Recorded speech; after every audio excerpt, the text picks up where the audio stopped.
great to get a chance to speak with you right off the TED stage, Andrew Seligsohn, here at TEDxBeaconStreet. And I was really moved by your talk, particularly your story about Kristallnacht and how your father taught you that even in the wake of something so horrifying as having been oppressed as a Jewish Berliner and having lost family in the Holocaust, that he could still elect to have a presumption of humanity and dignity and decency for the German outfitter who was taking you kayaking. So is there anything more about that story that has influenced your career track or your current focus at this point?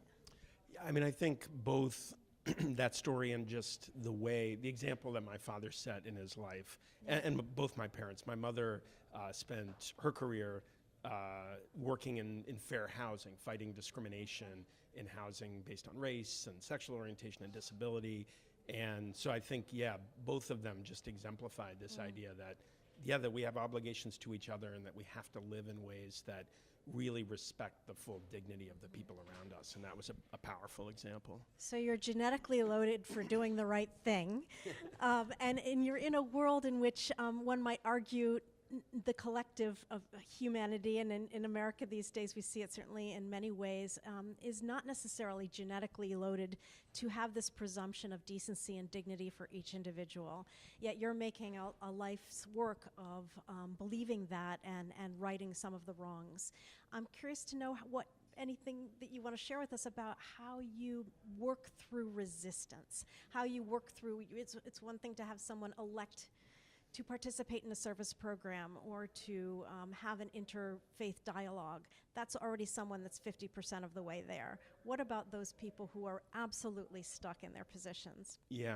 So the organization that I lead, Campus Compact, is really about the idea that if we're going to have a society that works as a democracy, that is solving our problems and creating a better life for everybody, higher education has to play a crucial role in that, both educating students for lives of engaged citizenship and building partnerships between campuses and communities to achieve good things that are important to communities. And a lot of the vision is we really do, I know from my own experience that, I might have been genetically loaded, but really it is the examples we see, the lessons we're taught, and that a lot of that needs to happen through the educational process.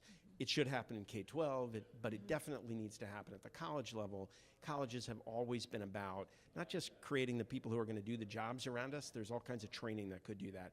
College is really about how do we have the citizenry we need to be a successful democracy, a society that treats people well.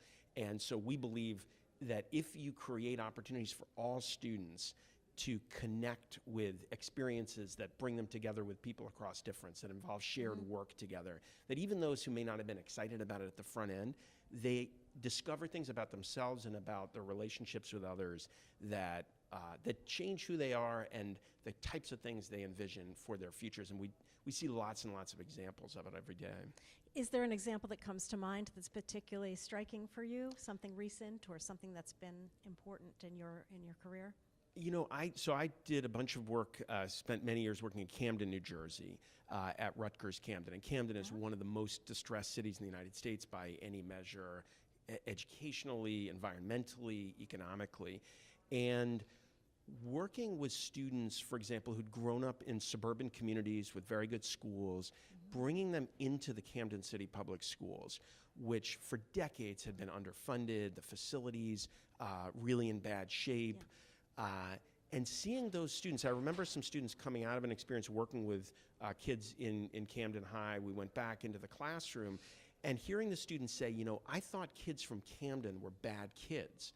And now I realize they are kids who are being put in very difficult circumstances. And once they understood that, they had the opportunity to connect. And suddenly they wanted to live in a world where those kids had the same opportunities they did.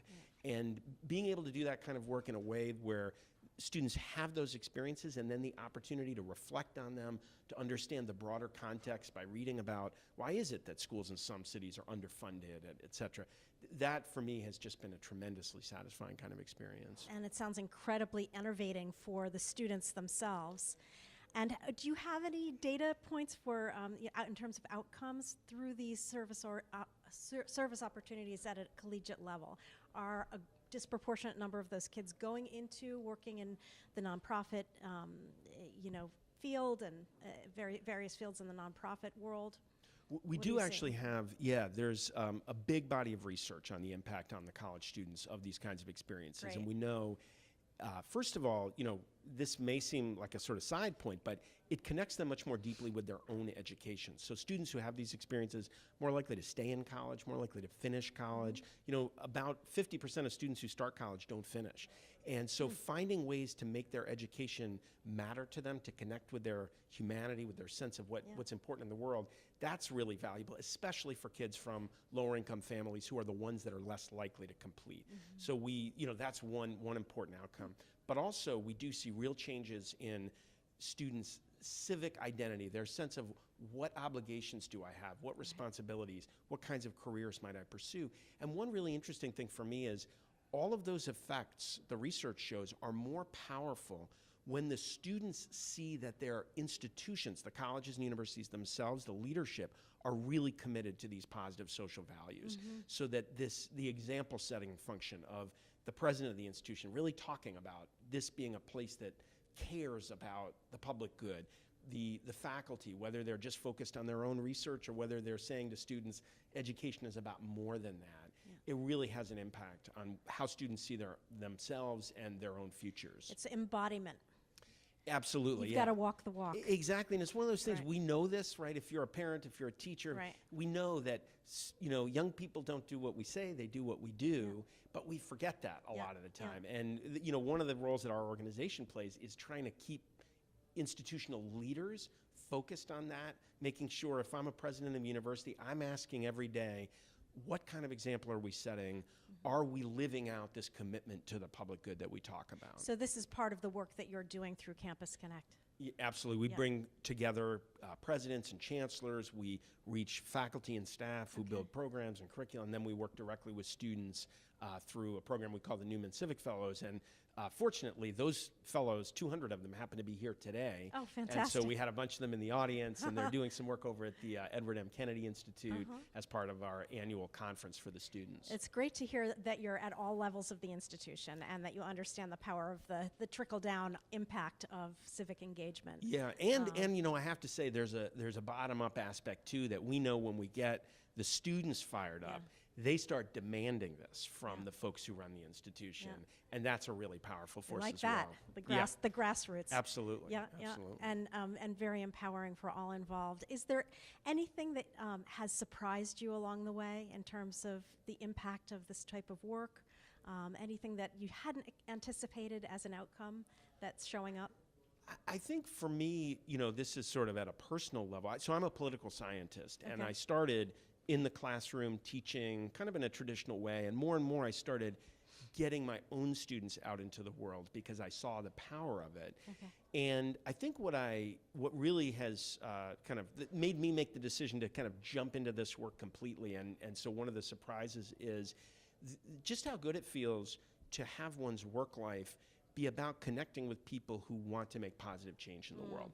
I think in a lot of professions, there's people who have all kinds of motivations, and there's nothing wrong with that. But for me, that's been a tremendous satisfaction. And when we bring our students together, we see the hunger they have to make connections with other people who share that desire. They're coming from campuses where sometimes they might feel alone as sort of pushing forward this work.